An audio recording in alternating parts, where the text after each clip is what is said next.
말씀 찾도록 하겠습니다. 말씀은 역대상 26장 1절에서 8절 말씀입니다. 역대상 26장 1절에서 8절 말씀 다 찾으셨으면 제가 낭독하겠습니다. 고라 사람들의 문지기 반들은 이러하니라. 아삽의 가문 중 고레의 아들 무셀레메라, 무셀레마의 아들들인 맏아들 스가랴와 둘째 여디야일과 넷째 스바랴와 넷째 야드니엘과 다섯째 엘람과 여섯째 요하난과 일곱째 엘여호에네이며 오벳 에돔의 아들들은 맏아들 스마야와 둘째 요사박과 셋째 요아와 넷째 사갈과 다섯째 느다넬과 여섯째 암미엘과 일곱째 이사갈과 여덟째 불레데이니.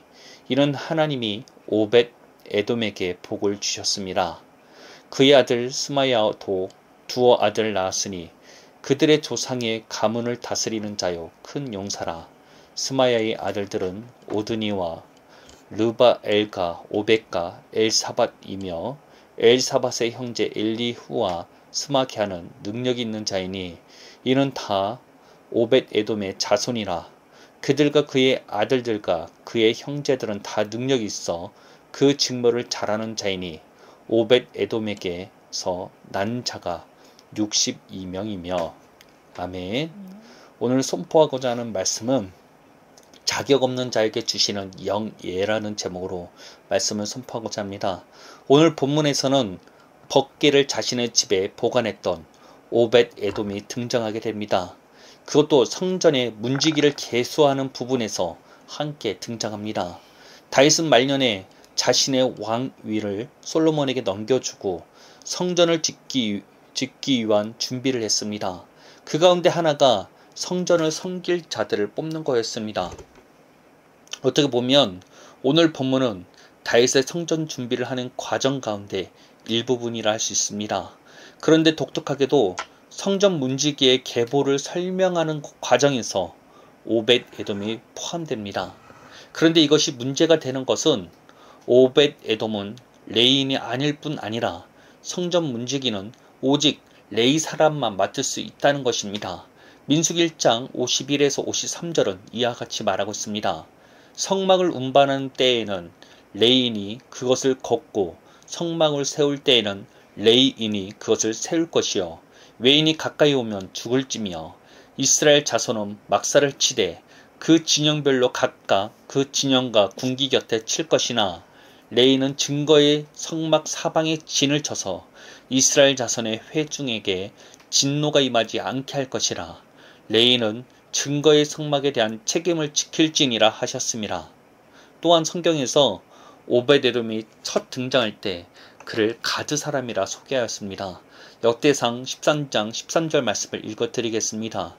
다윗이 궤를 옮겨 자기가 있는 다윗성으로 메어들이지 못하고 그 대신 가드 사람 오벳 에돔의 집으로 메어 가니라. 이름 앞에 어디 사람 어떻게 소개하는 것은 그의 출신지를 말합니다. 이스라엘은 비슷한 이름이 많았기 때문에 앞에 꼭 지역 이름을 넣어두고 구분하는 경우들이 많았습니다. 예수님도 마찬가지였습니다. 그 당시 예수라는 이름이 너무나 흔했기 때문입니다. 그렇게 예수님을 부를 때 그 당시 사람들은 나사렛 예수라 부르기도 하였습니다. 즉 나사렛 출신의 예수라는 의미입니다. 이와 같이 오벳 에돔은 가드 출신의 사람이었던 것입니다.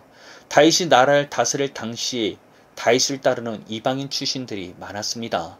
그들은 충성되게 다윗을 따랐고 다윗은 이들이 이방인 출신이라 할지라도 요직에 세우기도 하였습니다. 오벳 에돔도 이러한 이방 출신 가운데 한 명이었다는 것입니다. 그런데 이스라엘 특성상 이방인에 대한 배척이 없을 수 없었을 것입니다. 어디 나라든 이방인 나그네에 대한 대우가 좋지 않은 것은 공통적입니다. 우리 나라만 해도 어떻습니까?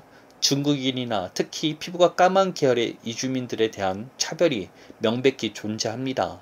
당연히 이방인에 대한 거부감이 큰 이스라엘이라면 차별이 훨씬 컸지 적지 않았을 것입니다. 물론 오벳 에돔을 소개할 때 가드 사람이라 소개하지만 그가 레위 지파의 계보에 함께 소개되기 때문에 그가 본래 레위 지파의 계보에 있다라고 주장하는 의견도 있기는 합니다. 그가 그냥 가드가 아니라 레위 성읍 가운데 하나인 가드 림몬 출신의 레인이라는 것입니다. 그러나 그가 만약에 가드 림몬 출신이었다면 오해가 되지 않도록 소개해 주었을 것입니다. 그러나 오베데돔은 가드 출신, 곧 블레셋 태생이라고 보는 게 더 합당하다는 것입니다. 그렇다면 이방인 출신인 오베데돔과 그의 가족이 그것도 레위 사람만 할 수 있는 성전지기로 세워지게 된 이유가 무엇일까요? 그것은 하나님의 법궤를 3달이나 맡았음에도 아무 일도 일어나지 않았을 뿐만 아니라 복을 받았기 때문입니다. 이전에 다윗은 하나님의 법궤를 자신의 성에 옮기고자 하였습니다. 그러나 하나님의 말씀과는 다른 방법을 시도했다가 우사라는 사람이 죽음을 맞이하게 됩니다. 그때 다윗을 포함한 이스라엘 모두는 하나님에 대한 두려움이 컸습니다. 그런데 모두가 두려워하는 하나님의 법궤를 오벳 에돔이 맡았음에도 아무 일도 일어나지 않을 뿐 아니라 복을 받았다는 것입니다. 본래 하나님의 법궤는 레위인들만 다룰 수 있는 것이었습니다. 레위인 외에는 다루어서는 안 되는 것이었습니다. 그리고 레위인이라 할지라도 함부로 손을 대서는 안 되었습니다. 그렇게 성물에는 고리 같은 것을 만들어서 막대기에 끼어 움직였습니다. 그런데 우사가 죽음을 맞이하게 된 것은 레위인도 함부로 손댈 수 없는 법궤를 만졌기 때문인 것입니다. 우사는 아마 레위인이었을 것으로 예상됩니다. 그는 20년간 법궤를 보관했던 아비나답의 아들이었습니다. 성물을 관리하는 역할은 본래 레위인의 직무였기에 우사는 레위인일 가능성이 큽니다. 그러나 그는 혈통적으로 레위인이었음에도 불구하고 하나님의 명령을 어기고 수레를 사용했으며 거룩한 궤에 함부로 손을 대는 행동을 했기 때문에 죽음을 맞이하게 된 것입니다. 그러니 레위 사람이 우사조차 죽음을 맞이하자 어떠한 레위 지파 사람들도 하나님의 법궤를 책임지고자 하지 않았던 것입니다. 그러나 오베데돔은 가드 출신임에도 불구하고 하나님의 법궤를 맡아 보관하게 됩니다. 사람이 죽어 나가게 만드는 법궤를 보관하는 것을 거부하지 않는 것은 그가 하나님을 경외하는 신앙을 가졌기 때문입니다. 그리고 그러한 그의 신앙을 하나님께서도 인정해 주셨습니다. 그 결과 모두가 두려워 손을 대지 못한 법궤를 보관했던 오베데돔의 집안에 복이 임하게 된 것입니다. 사람들이 그가 복을 받았다고 말할 정도면 눈에 띌 정도로 오벳에돔은 복을 받은 것입니다. 그렇게 다윗도 오벳에돔을 인정할 수밖에 없었을 것입니다. 레위인도 두려워 외면한 법궤를 맡았음에도 죽지 않은 오벳에돔을 하나님께서도 인정하신 것으로 받아들인 것입니다. 그렇게 오벳에돔과 그의 가족은 레위인들만이 할 수 있는 성전지기가 될 수 있는 것입니다. 성전지기는 단순히 경비를 서는 자들이 아닙니다. 성전지기는 하나님의 임재를 상징하는 거룩한 공간을 속된 곳으로부터 보호하는 매우 중요하고 영예로운 직분인 것입니다. 이들은 특별히 선택된 레위인들 중에서만 할 수 있는 것이었습니다. 그러한 영예로운 직분을 오베데돔과 그의 가족이 맡을 수 있게 된 것입니다. 즉 오베데돔은 이방인 출신이지만 레위인만이 가능한 성전지기로서 인정된 사례라고 볼 수 있는 것입니다. 이를 뒷받침하는 것이 오늘의 본문입니다.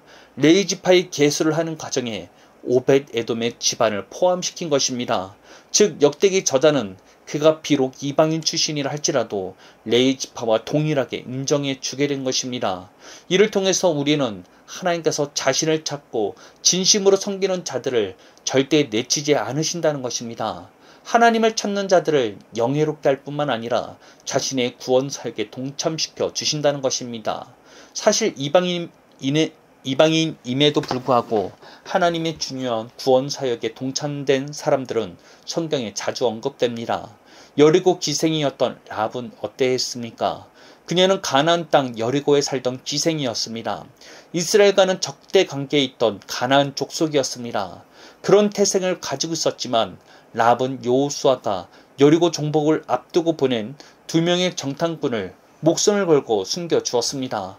뿐만 아니라 이미 이스라엘의 하나님께서 행하신 놀라운 일들을 듣고 여호와만이 참 하나님이 되심을 믿고 있었습니다. 그녀는 이 믿음으로 이스라엘이 여리고 성을 함락할 때 그녀와 그녀의 온 가족은 구원을 받았습니다. 이후 유다지파 살몬과 결혼하여 예수님의 족보에 오르는 영광을 얻게 됩니다. 모압 여인이었던 룻은 어떠했습니까?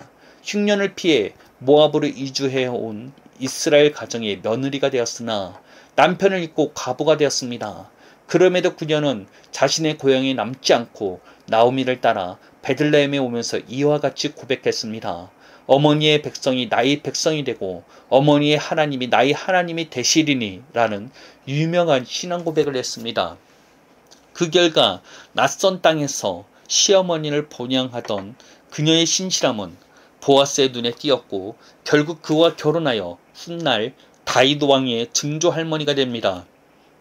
룬 역시 라합과 마찬가지로 이방 여인이었지만 예수님의 족보에 당당히 이름을 올리게 된 것입니다.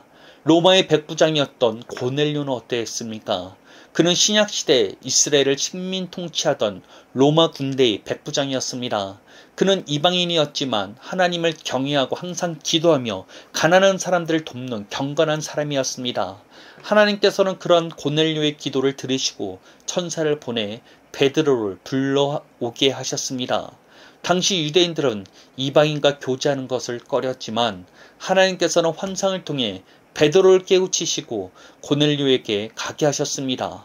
그 결과 고넬료와 그의 온 집안이 베드로가 전하는 예수님의 복음을 듣고 성령을 받게 됩니다. 이는 하나님께서 태생적인 이스라엘만을 위한 하나님이 아니시라는 것을 보여줍니다.